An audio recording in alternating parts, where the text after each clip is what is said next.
Dan setiap hamba Allah yang ingin menuju ke jalan kebaikan, Allah permudah ia menuju jalan kebaikan.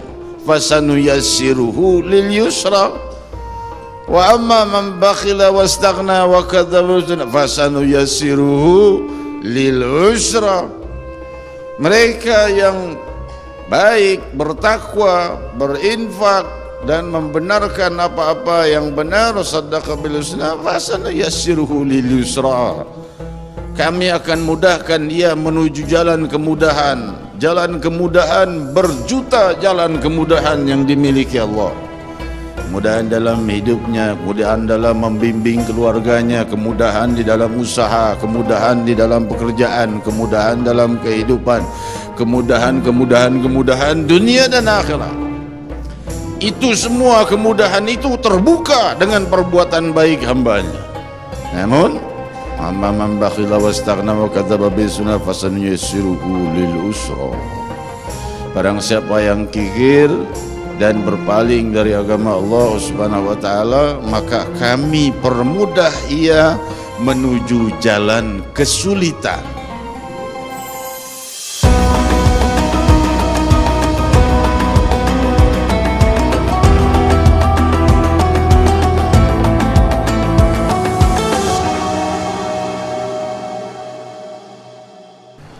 Assalamualaikum warahmatullahi wabarakatuh.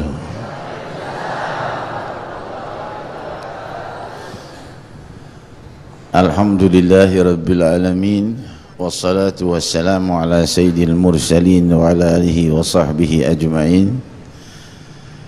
Saudara-saudariku, hadirin hadirat dan para pemirsa TV One dimanapun Anda berada, kita berjumpa kembali di dalam renungan-renungan dan tuntunan-tuntunan keluhuran. Hamdan li Rabbin khassana bi Muhammadin wa anqadhana min dhulmatil jahli wad dayajiri. Alhamdulillahilladzi hadana بعبده المختار من دعانا إليه بالإذن وقد نادانا لبيك يا من دلنا وحدانا صلى الله وسلم وبارك عليه وعلى آله. Alhamdulillah, limpahan puji kehadirat Allah Subhanahu wa taala yang dengan kehadiran kita ataupun para pemirsa yang menyaksikan di tempatnya masing-masing menjadi jalur-jalur, rantai-rantai sampainya rahmat Allah Subhanahu wa taala yang maha bercahaya menerangi jiwa hambanya, menyisihkan dan menepiskan sifat-sifat hina dari jiwa yang penuh kehinaan dan keinginan buruk menuju jiwa yang penuh keinginan luhur. Dan hal seperti itu adalah hidayah ilahiyah yang maha membolak-balikkan jiwa dari kehinaan menuju kemuliaan atau sebaliknya dengan sebab perbuatan hambanya, sebagaimana dalilnya fahadainahun najdain, kami beri mereka dua jalan. Dan setiap hamba Allah yang ingin menuju ke jalan kebaikan, Allah permudah ia menuju jalan kebaikan. Fasanuyassiruhu lil yusra. Wa amma man bakhila wastaghna wa kadzdzaba fasanuyassiruhu lil usra. Mereka yang baik, bertakwa, berinfak dan membenarkan apa-apa yang benar, saddaqa bil husna, fasanuyassiruhu lil yusra. Kami akan mudahkan dia menuju jalan kemudahan. Jalan kemudahan, berjuta jalan kemudahan yang dimiliki Allah. Kemudahan dalam hidupnya, kemudahan dalam membimbing keluarganya, kemudahan di dalam usaha, kemudahan di dalam pekerjaan, kemudahan dalam kehidupan, kemudahan dunia dan akhirat. Itu semua kemudahan itu terbuka dengan perbuatan baik hambanya. Namun amma man bakhila wastaghna wa kadzdzaba bis-sunnah fasanuyassiruhu lil usra.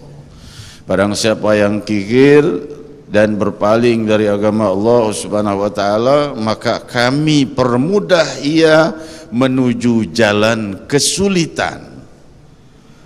Waduh, dipermudah menuju jalan kesulitan. Dari awalnya jujur berubah menjadi pendusta. Jadi awalnya orang yang tidak pernah mencuri berubah menjadi pencuri. Dari awalnya yang selalu ia berbuat berlemah lembut berubah menjadi orang yang tidak lemah lembut. Ini semua terjadi karena apa? Karena ia mengarah kepada jalan perbuatan yang hina. Semakin banyak kehinaan yang muncul dalam hidupnya. Saudara-saudariku yang kumuliakan, maka oleh sebab itu kehidupan ini bagaikan samudra dan kita berada di tengah-tengahnya. Hal ini baru sekilas dari apa yang kita sampaikan. Dan ketika kita mengenal makna kehidupan ini, maka kita akan tenang di dalam melewatinya. Bagaimana cara kita untuk tenang melewati samudra kehidupan ini? Ikutilah bahtera Muhammad Rasulullah. Dusta. Alhamdulillahirabbil alamin wassalatu wassalamu ala sayyidil mursalin wa ala alihi wa sahbihi ajmain. Kita lanjutkan, saudara-saudariku yang kumuliakan, di Masjid Raya Baitur Rahman dan para pemirsa TV One dimanapun Anda berada. Jadi di dalam dusta itu sendiri kita mempelajarinya, ya. Ada yang diperbolehkan dan ada yang dilarang. Cuma kita mau bahas dulu yang diperbolehkan karena jarang dibahas dan sering dibolak-balikkan maknanya dan dimanfaatkan untuk hal-hal yang tidak benar. Yang diperbolehkan itu disebut tauriyah. Tauriyah, ya. Ada tauriyah namanya. Tauriyah itu bukan dusta, tapi mirip dengan dusta. Itu diperbuat oleh Rasulullah sallallahu alaihi wasallam. Bukan dusta, tapi seakan-akan diwarnai atau tertutup oleh kulit dusta, padahal bukan dusta.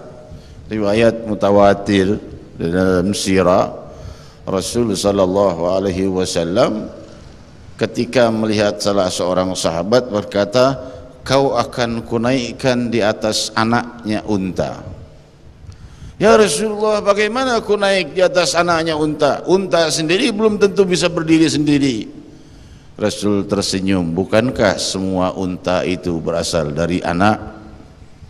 Nah, hal ini kan tentunya di awalnya seakan dusta, bahwa Rasul yang dimaksudkan oleh Nabi adalah unta yang dewasa. Tapi karena Rasul ingin bercanda, beliau mengatakan akan kunaikkan ke atas anaknya unta. Maksudnya semua unta itu berawal dari anaknya. Demikian salah satu dari bentuk tauriyah. Juga diperbuat oleh Imam Syafi'i ketika terjadi fitnah besar-besaran. Sultan di masa itu mengatakan atau berpendapat Al-Quran itu makhluk. Dari fitnah di masa itu, ini di masa imam-imam mazhab sudah ada hal seperti itu. Para imam-imam tentunya sudah sepakat Al-Quran bukan makhluk. Kenapa? Kalau Al-Quran makhluk ada matinya, ya kan? Ya, ada matinya. Tentu Al-Quran bukan makhluk. Tetapi yang menyebut Al-Quran bukan makhluk ditangkap, disiksa, termasuk Imam Ahmad bin Hanbal sampai wafat. Tetap Imam Ahmad bin Hanbal berkata Al-Quran bukan makhluk. Al-Imam Syafi'i alaihi rahmatullah, guru dari Imam Ahmad bin Hanbal, melihat kejadian seperti ini kalau para ulama semuanya begini, habis ulama. Masih banyak ilmu-ilmu yang belum kuajarkan pada murid-muridku. Kalau aku sampai terbunuh, habis ilmu itu, tidak ada lagi yang meneruskan. Maka Imam Syafi'i memakai tauriah. Ketika dipanggil oleh Sultan, ayo kamu Imam Syafi'i, menurutmu Al-Quran itu makhluk atau bukan? Imam Syafi'i dengan tegasnya berkata, Al-Quran, Injil, Taurat, Zabur, semua suhuf, semua ini makhluk, katanya. Selesai, Imam Syafi'i dibebaskan. Tanya oleh murid-muridnya, Imam, kau mengatakan malah semua kitab itu adalah makhluk. Aku tidak mengatakan semua kitab makhluk. Aku bilang Al-Quran, Injil, Zabur, Taurat, semua ini makhluk. Maksudnya tanganku ini makhluk. Kan tidak salah. Beliau menunjuk kepada Sultan dengan tangannya, ini semua makhluk. Ini bukan dusta, tapi suatu metode yang seakan-akan dusta. Jangan disalahgunakan. Ada yang menyalahgunakannya, itu disebut taqiyah. Taqiyah itu, kalau seandainya ia ingin membuktikan kebenaran dan terjebak, ia berbohong. Dia bilang bohong boleh demi untuk membuktikan kebenaran. Hal itu tidak bisa diakui. Misal tidak ada hadisnya, tiba-tiba dia bilang itu ada hadisnya. Ini disebutnya taqiyah. Sudah kedesak, dia membuat hal-hal yang sebenarnya dusta. Itu bukan tauriah, yang tadi disebut tauriah. Kalau yang terjadi zaman sekarang bukan tauriah, bukan taqiyah, tapi kadzab, yaitu dusta yang paling besar. Dusta yang benar-benar difirmankan oleh Allah, la'anallah 'alal kadzibin. Kenapa Allah sampai sebegitu tegas dan sampai sebegitu kerasnya berfirman laknat Allah atas para pendusta? Kenapa? Karena orang yang berdusta, satu berdusta, temannya akhirnya terbawa. Saya kalau nggak dusta nggak kebagian, kira-kira begitu. Temannya lagi, kamu serah, mau jujur, jujur. Kalau nggak, kalau mau dusta, bareng sama kita, satu kelompok kebagian. Nah ini jadi multi level marketing, MLM dusta. Terus berlanjut ke bawah. Nah, ini yang berbahaya. Ya, dan ini tentunya sering terjadi. Hal seperti ini kalau sudah merambat ke bawah, berakar terus ke bawah, sulit dihancurkan. Kalau kita bertanya, siap bagaimana cara pengobatannya? Pengobatannya 1000 orang dusta kena 1 orang yang jujur, hancur semuanya. Tapi orang yang jujur itu betul-betul siddiq karena Allah Subhanahu wa taala. Kita kan sering melihat sekarang dari mulai masyarakat terendah sampai pejabat kita dusta. Misal nih gubernur, misal Pak Gub, jangan ngambek dulu. Ya. Janji sesuatu dulu sebelum kampanye. Udah kampanye, yang dijanjiin nggak dilakukan. Nah, ayo apa nih? Nggak mampu, tentunya dimaafkan. Baik-baik, jangan sampai dusta. Mudah-mudahan nggak dusta. Ya. Atau khianat. Karena buah daripada dusta adalah khianat. Dusta itu pohon, buahnya khianat. Kalau seandainya seorang berdusta, untuk menyelamatkan dirinya ia harus berkhianat. Demikian cara orang-orang berdusta menyelamatkan dirinya. Dia akhirnya berkhianat pada orang yang terbaik padanya sekalipun. Itu bisa saja terjadi pada Pak RT, Pak RW, Pak Wali Kota, Pak siapapun, dan tidak terkecuali Bu siapapun. Ya, saudara-saudariku yang memuliakan, dan ini bukan hanya di Indonesia. Ya, di seluruh dunia sudah begini, dari mulai zamannya Rasul sallallahu alaihi wasallam dan para nabi-nabi yang terdahulu pun sudah seperti ini. Dusta ini saya katakan tadi multi level marketing, dari mulai zaman Nabi Adam. Sebabnya Nabi Adam turun ke bumi bersama Siti Hawa dari dustanya iblis. MLM berlanjut sampai sekarang.